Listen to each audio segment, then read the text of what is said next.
Hello students, welcome back to our discussion of Chapter 2. We're going to work with this problem which is found on page 58 in the textbook. It's the maximization problem subject to three constraints as well as that constant constraint, non-negativity constraint. Basically that last one, x1, x2 has to be greater than or equal to 0. Telling us that cannot be negative. So let's go into our Jamboard here. We're going to write our constraints. We know that it's a maximization problem. Maximize 4x1, maximize z, equals 4x1 plus 5x2. And it's going to be subject to, we're going to just include the first three constraints. So x1 plus 2x2 is less than or equal to 10. Second constraint is that 6x1 plus 6x2 is less than or equal to 36. And let's make that a better 6. And our third constraint is that x1 is less than or equal to 4. So it's a maximization problem, and all three constraints have the same inequality sign, less than or equal to, which is the norm for maximization problems. So these constraints are going to have a slack, a possible slack variable attached to it. So let's draw this out. I can draw a straight line here. Oof, what is that? This is going to be funny. Not bad, not bad. So there's x1, here's x2. Because there's three constraints, we need to be mindful that we are drawing this kind of to scale. So remember, let's switch this to blue, black first of all. To draw the three constraints, to draw the lines for the three constraints, we substitute in a value of 0 for one of the constraints, for one of the variables, 0 for x1. So x0 plus 2x2 equals 10. So at that boundary, first one coordinate is going to be 0 and 5. And then we do the same thing when we put x2 for 0 for that first constraint. So x1 plus 0 is less than 10, which means that x1 has to be 10. So this is the boundary line, the the equation of that straight line is going to connect those 2 points there. So x1 equals 0, x2 equals 5. Now let's put 5 right about there. x1 is 10. Let's put 10 maybe right around there. And this could be fun because I'm not able to draw as straight as I would like to. Oof. Okay. There. That's the best way to fix that. Just change the whole situation. So our first constraint is less than this. So basically we want to be on the underneath side here of this constraint. We want everything here. So everything under there is feasible. Anything over here is not feasible. So that's our first constraint. Second constraint, let's go in green here. 6x1 plus 6x2 equals 36. So when x is 0, x1 is 0, x2 is going to be 36 divided by 6 is going to be 6. And when x2 is 0, flipping that around, x1 is also going to be 6. So x2 is 6 right around here. And there's 5, maybe 6 is right around there. Maybe I should draw that point in after I draw. Oh, that's not even close. This is tougher than it looks. What? Sorry, maybe I should draw from here. Oh my goodness. This is almost comical.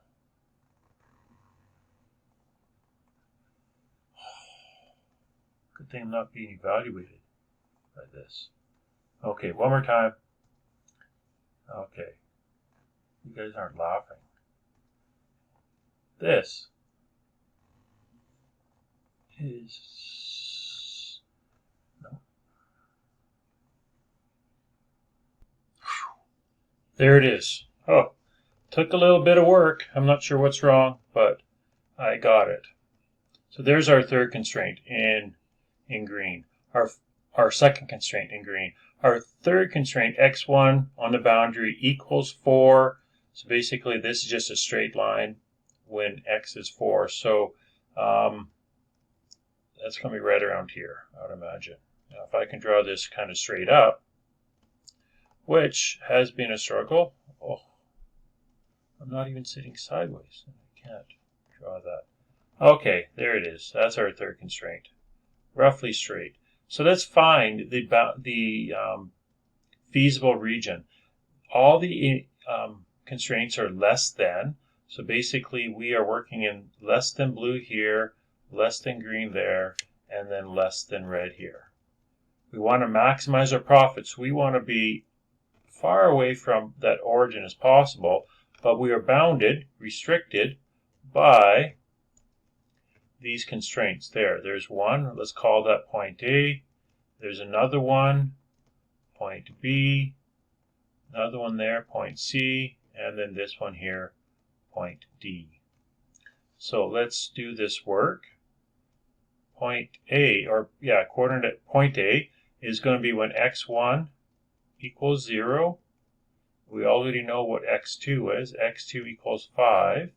Substituting that into objective function, 4 times 0 plus 5 times 5, we're going to get a value of 25. So if we produce at that point, we're going to have a profit of 25. Let's do point D. We'll do point D right there. Point D, right here, x1 equals 4.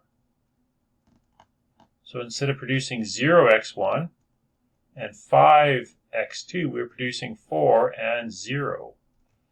So our objective function, substituting that in, is 4 times 4, which is 16. So point A is more profitable than point D. Now let's take a look at point B and C. So let's do point B. Let's change colors here so we can see this a little better. Point B. Point B, if we recall, is the intersection of the first and second constraint. So let's write those out here. x1 plus 2x2 equals 10, and 6x1 plus 6x2 on that boundary line is going to equal 36. So those are the two constraints that are going to give us the coordinates for point B. Many ways of doing this. We could isolate the first constraint for x1, or we can divide 6 by each term in constraint 2 and get an x1 or x2 isolated by itself. Either way, you're going to get the same answer. I'm going to take a look at constraint 1, rewrite it so that x1s are by itself. That's 10 minus 2x2. Looking at that first constraint, just rewriting. So x1, it's by itself. Substituting in the value of x1 into that second constraint then. So 6 times x1 equals 10 minus 2x2 plus 6x2 equals 36. Working this out.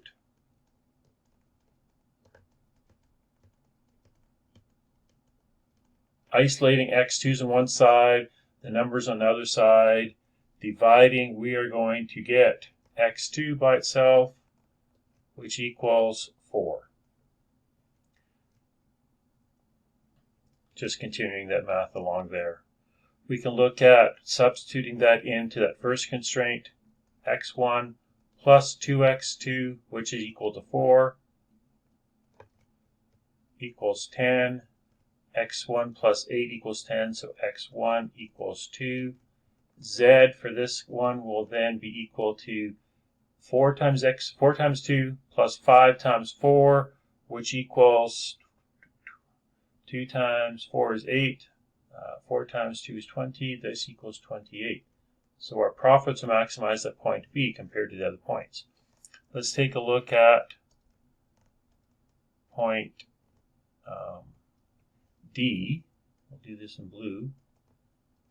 Point D, we have the intersection of, or point C, I should say. Point C, which is the intersection of constraint 2 and 3. Here we have x1 on the boundary equals 4. We can just rewrite that first constraint. Substituting that into that second constraint, 6 times x1, which is 4, plus 6x2 equals 36. 24 plus 6x2 equals 36. 6x2 equals 12, so x2, in this case, will equal 2. A z value, 4 times 4 is 16, plus 5 times 2 is 10. This will equal 26. Our objective function is maximize. Let's change that into green at this point here. We will, if we want to maximize profits, we will produce 2x1 and 4x2. At point B, it's the first and second constraints which are which form the solution. Any constraint which forms the solution is going to be referred to as binding. So let's go on to the second page here.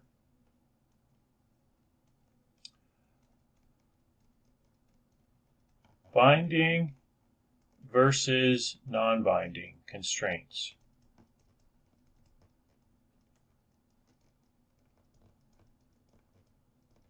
If the optimal solution is formed by, or if a constraint forms the optimal solution, it's considered to be binding. So we look back at our first and second constraints. x1 and x plus x2 is less than 10.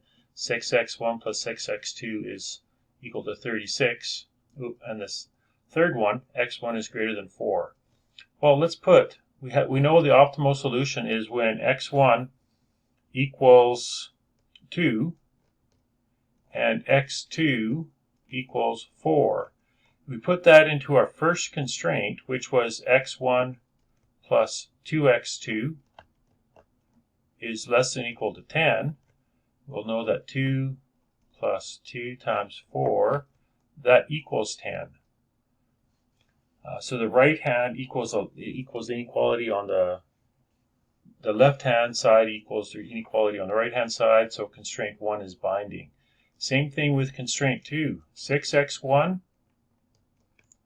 plus 6x2 is less than or equal to 36. We got 36 equals 36. So constraint 1 and constraint 2, there's no surplus, or there's no slack, there's no extra, which compared to that third constraint we have, which is x1 is less than 4, well, we are only producing 2.